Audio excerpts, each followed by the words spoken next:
Hello বন্ধুরা, creative ক্লাসরুমে তোমাদের সবাইকে স্বাগতম। আজকের ভিডিওতে ষান্মাসিক সামষ্টিক মূল্যায়ন 2024 বিষয় ইসলাম শিক্ষা শ্রেণী নবম এর চূড়ান্ত সাজেশন, নমুনা প্রশ্ন এবং উত্তর নিয়ে এসেছি।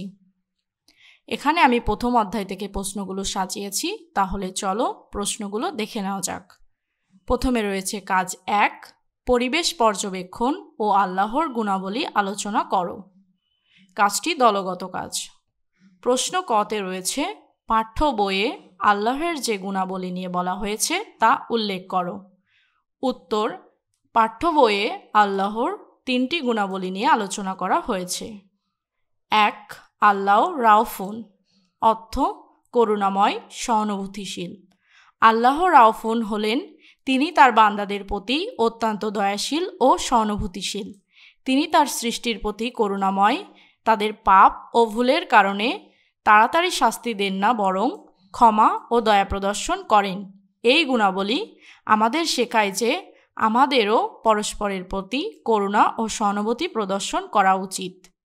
2, আল্লাহ মুমিনুন, অর্থ নিরাপত্তা প্রদানকারী, বিশ্বাসযোগ্য। আল্লাহ মুমিনুন হলেন তিনি তার বান্দাদের নিরাপত্তা প্রদান করেন এবং তাদের আস্থা অর্জন করেন। তিনি তার বান্দাদের বিপদ থেকে রক্ষা করেন এবং তাদের জীবনকে নিরাপদ ও সমৃদ্ধশালী করে তোলেন। এই গুণাবলী আমাদের শেখায় যে আমাদের একে অপরের প্রতি বিশ্বাসযোগ্য ও আস্থাভাজন হতে হবে এবং অন্যদের নিরাপত্তা ও শান্তি প্রদান করতে হবে। 3, আল্লাহ ওয়াহাবুন, অর্থ দানশীল, উদার। আল্লাহ ওয়াহাবুন হলেন তিনি অসীম দানশীল ও উদার। তিনি তার সৃষ্টির প্রতি কোনো শর্ত ছাড়াই অগণিত দান ও অনুগ্রহ বর্ষণ করেন। তার দান ও অনুগ্রহের সীমা নেই। এই গুণাবলী আমাদের শেখায় যে আমাদেরও পরস্পরের প্রতি উদার ও দানশীল হওয়া উচিত এবং কোনো শর্ত ছাড়াই সাহায্য করা উচিত। এই গুণাবলীর মাধ্যমে আমরা আল্লাহর করুণা, নিরাপত্তা এবং উদারতা সম্পর্কে সচেতন হতে পারি এবং এই গুণাবলীকে নিজেদের জীবনে প্রয়োগ করার চেষ্টা করতে পারি। তদুপরি আল্লাহর এই গুণাবলী আমাদেরকে নৈতিক মূল্যবোধে উজ্জীবিত করে এবং আমাদের সমাজকে আরও সুন্দর ও শান্তিপূর্ণ করে তুলতে সাহায্য করে। প্রশ্ন খতে রয়েছে, তোমার চারপাশের পরিবেশ থেকে মহান আল্লাহর কি কি গুণাবলী দেখতে পাও তা লেখো। উত্তর, প্রকৃতি ও পরিবেশের মধ্যে মহান আল্লাহর অসীম ক্ষমতা, দয়া ও প্রজ্ঞার বহু নিদর্শন রয়েছে।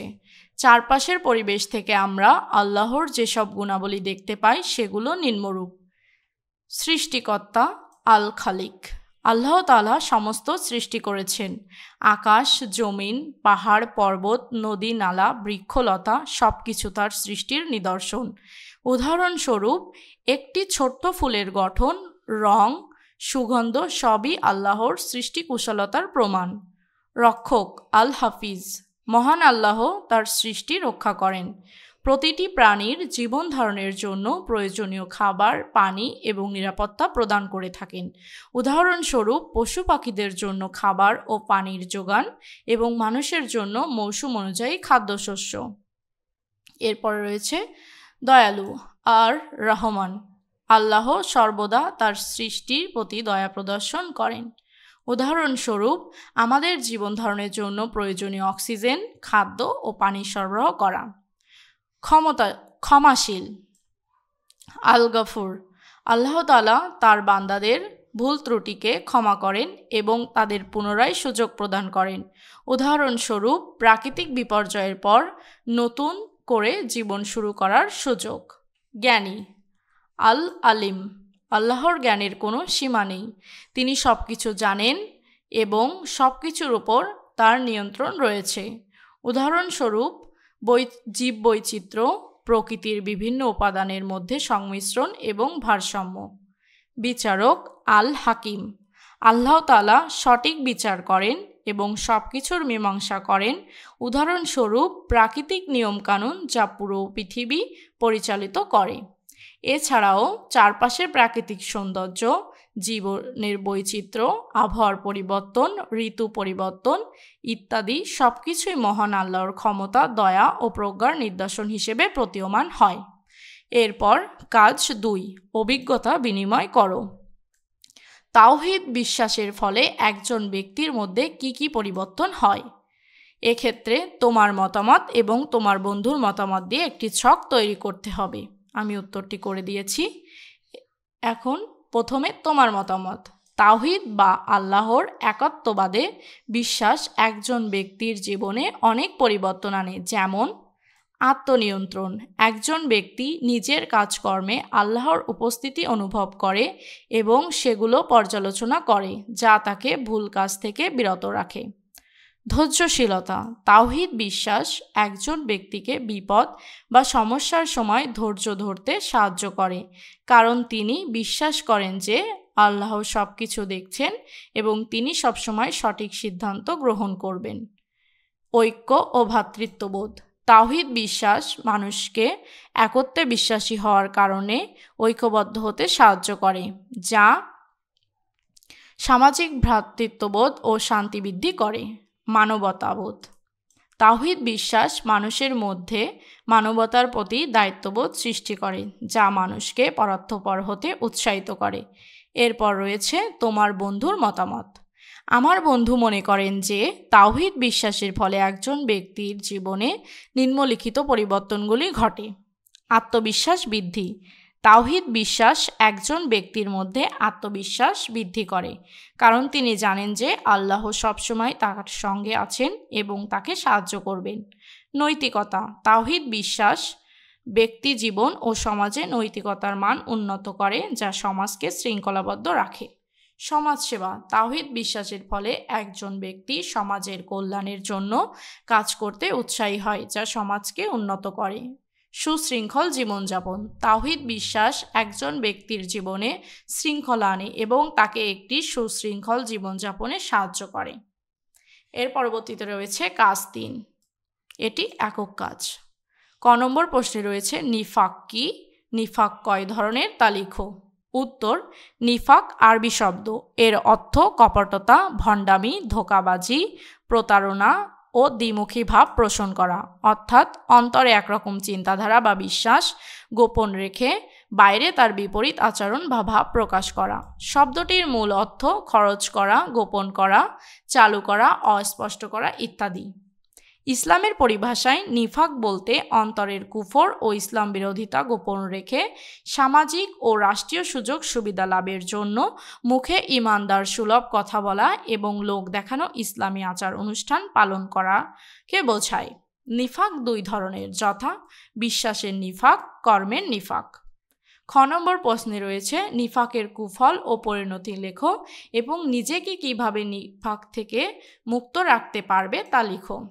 উত্তর, ইসলামের দৃষ্টিতে নিফাক জঘন্যতম পাপ। মানুষের ব্যক্তিগত ও সামাজিক জীবনেও নিফাকের কুফল অত্যন্ত মারাত্মক। মুনাফিকি স্বভাব মানুষের মনুষ্যত্ব ও চরিত্রকে ধ্বংস করে দেয়।